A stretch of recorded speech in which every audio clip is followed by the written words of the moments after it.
In a previous video, we discussed how the lightsaber of his Sith master, Darth Revan, caused Darth Malak to lose his jaw, forcing the Sith Lord to rely upon cybernetics for the rest of his life. But if one sees the appearance of Malak during his days as a Jedi Knight, the loss of his jaw was only one significant change that the Dark Lord would undergo, drawing distinct visual differences between Malak's days as a Jedi and as a Sith. Not only did he evolve to have a shaved head, but he also adorned his entire head with bluish-gray tattoos, a look that would come to define his appearance as a Dark Lord of the Sith together with his cybernetics. However, unlike his lost jaw and cybernetics, the shaved head and tattoos were not adopted by Malak after his fall to the dark side to join the Sith. They were part of his appearance when he was still very much a member of the Jedi Order. There's a very interesting story behind Malak's decision to adopt such a sudden and drastic change in his appearance, and while it isn't directly connected to his fall to the dark side, his new look was a sign of his growing frustration and distancing from the Jedi Order. To first understand why Darth Malak's appearance changed so drastically when he was a Jedi, it's first necessary to note his role as Revan's right-hand man and his journey to join Revan's renegade faction of Jedi, known as the Jedi Crusaders, who wished to confront the Mandalorians and assist the Republic in the Mandalorian Wars. As a leader in the Jedi Resistance movement, Alek, as he was known then as a Jedi Knight, was captured by the Mandalorians during an ambush and brought to an Old Republic research station known as Flashpoint Station. Here, Alek was brutally tortured and subjected to numerous testing by a Mandalorian scientist named Demagol, who wished to study the source and magnitude of Alek's abilities with the Force, likely preparing for an unavoidable confrontation with the Jedi. Undergoing various tortures, such as electroshock, stretched upon a torture rack, and exposed to radiation, these tests caused Alek to lose his hair, beginning a path that would see Alek move closer to the look we all recognized when he was a Sith. This look wasn't permanent, although he would adopt a shaved head from this point on. But the important point we have to make here is that in escaping the Mandalorians on Flashpoint Station, Alek would come into contact with a Jedi Padawan named Zane Karrak, and it would be this meeting that would eventually be instrumental in the evolution of Alek's new appearance. The combination of the Jedi's relationship with Zane and Revan and his Crusaders declaring open rebellion against the Jedi High Council would result in Alek's shaved head and unique tattoos, not the dark side. As a very brief history, Zane Karrak was the Padawan of a Jedi Master named Lucian Dre. After visions from a select group of Jedi Seers forewarned that one of the Padawans on Terrace would bring about the destruction of the Jedi Order, at least as interpreted by Dre and the other Masters, Master Dre ordered the execution of every Padawan to ensure the downfall of the Order didn't occur.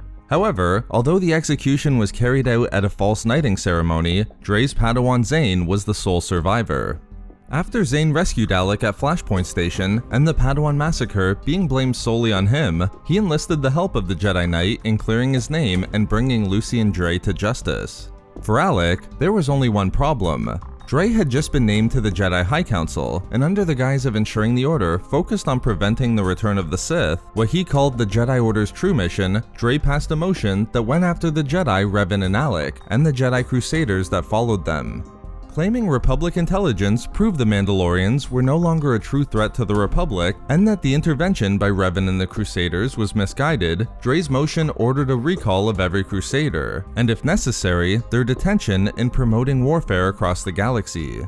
This immediately made Revan, Alek, and the other Crusaders fugitives in open conflict with the Order itself, unless they ceased their campaign against the Mandalorians. And attempting to quell Alek's efforts with Zane to bring the truth out about Dre's role in the murder of the Order's Padawans, Alek was named personally before the High Council as a rogue and renegade that himself had to be brought to justice. Thus, Alek was in an almost impossible position. He was wanted by both the Republic and the Jedi Order, and yet had to get to Coruscant to report Zane's truth about Dre to the High Council, having given his word to do so.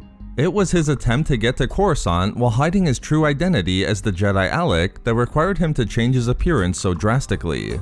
Sending a secret transmission to Jedi High Council members Master Vandar and Master Vrook with the help of Shel Jelavan, whose brother was killed in the Padawan massacre, Alek was forced to adopt both a new appearance and a new identity, now going by Captain Malak, representing the name he would thus keep when he joined the Sith. Setting up a rendezvous with Vandar and Vrook on Coruscant, Alek would reveal himself to the High Council members, now adorned with a shaved head and blue-gray tattoos covering the entirety of it. And speaking to the success of his changed appearance, both Vandar and Vrook didn't recognize Alek despite his being one of the most wanted members by the Jedi Order, shocking both of them. As explained by the new Captain Malak and Shell, the ruse and new look was necessary for them to make it to the meeting without being captured. And as Master Vrook confirmed that Alek was wanted for running off with the Crusaders to fight the Mandalorians, it was a good thing he did. But make no mistake, the significant change in Darth Malak's appearance during his days as a Jedi had nothing to do with his embrace of the dark side, but the attempt to escape capture by the Order that once enjoyed his allegiance. Speaking to the importance of these actions in his life, Darth Malak would keep his new Malak identity and appearance after joining Revan within the Sith Order, with both becoming infamous during his tenure as a Dark Lord of the Sith. So there we have it, the events that required Darth Malak to drastically change his appearance during his time with the Jedi Order. We love making these videos, so why not subscribe for more fun Star Wars theories and discussions. Also, if you enjoyed the video, think about giving a like or leaving a comment.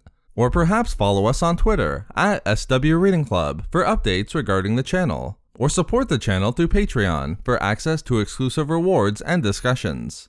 If not for me... for Demagol.